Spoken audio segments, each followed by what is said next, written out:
Being a UFC champion is an attention-bringing and very lucrative spot which every fighter wants to be in. For many years, humility and respect were the dominating characters of most champions. But for the last few years, and especially after the McGregor takeover of the UFC, the standard has changed from humble to cocky, So it's not on my level. and from respectful to brash and outspoken. However, in the last couple of years, we are witnessing a change in the landscape of champions, as more humble and respectful guys are taking over the belts. So, is the brash and trash-talking era over? Let's get into our homework.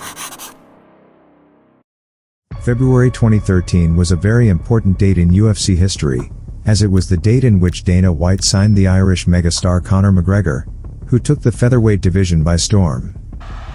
Regardless of the performances delivered by the Irishman, the most noticeable thing is the persona or demeanor that he is adopting. Wearing fancy outfits, trash-talking opponents, demonstrating unprecedented levels of confidence and making sure that everyone knows that he is getting paid. The success that this approach had amongst the fans was incredible, at a point that it started to get copied from several fighters. Martial arts are founded in order to boost confidence and embrace respect. And the fans love to see a fighter that comes from nothing, rise and accomplish the dream of becoming a combat sport champion. But what the fans appreciate more is authenticity, and being true to who you are and where you come from. Nonetheless, we have seen fighters change from regular clothes to shiny outfits, multiple sets of jewelry, sunglasses in press conferences and exaggerated misbehavior. It's not a hate on the success that the fighters are having, but it's more the cringe during the press conferences, the ridiculous outfits, or even the delusional self-confidence sometimes. We also have the ones that are screaming for more money whenever they have a microphone, which is the most annoying thing. Those behaviors do not represent the regular fans that make the fighters and the company money. And usually, this ends by waking up to reality.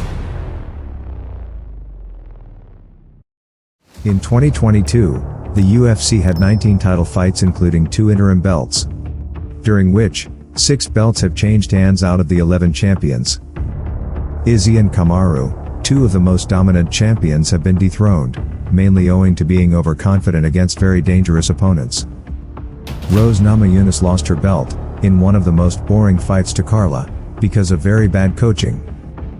Juliana Pena failed to defend her belt against Amanda Nunes after pulling one of the biggest upsets in MMA history and coming to the rematch overconfident. Figueiredo fought only once because of injury, in addition to a negotiation issue over money. Which brings us to Francis Ngannou, who fought last January against Cyril Gane.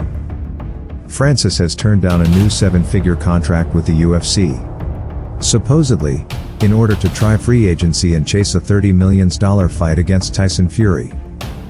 The irony is that Fury has retired and no one spoke about the bout again. Ngannou is not different from Izzy and Kamaru, as he is expected to fight John Jones, arguably the best fighter of all time, for the heavyweight championship sometime in 2023. If he agrees to renew his contract, which will not happen because he left the UFC, this also means the change happens before even he set foot in the octagon. Going into 2023, the trend is very much susceptible to continue. Islam is expected to defend his title against number 1 pound-for-pound fighter Alexander Volkanovski. So far, Islam is looking to be very underestimating the size and strength of Alex, and could possibly learn a very hard truth if Volk gets the win. Figueiredo will face his nemesis in Brandon Moreno, who already beat him. Valentina went through a very rough time against Taylor Santos, and won via split decision in a fight that many thought she lost. Aljamain Sterling is in a division full of killers, and has a target on his back mainly because of the way that he got the belt, in addition to the Henry Cejudo, who might make a return to claim his belt. Certainly, we have seen a huge change in the overall type of fighters that are currently getting success in the UFC. The number of the ones that are brash and achieving great success is diminishing. So, is the era of trash talking over? We will find out very soon. See you in the next homework.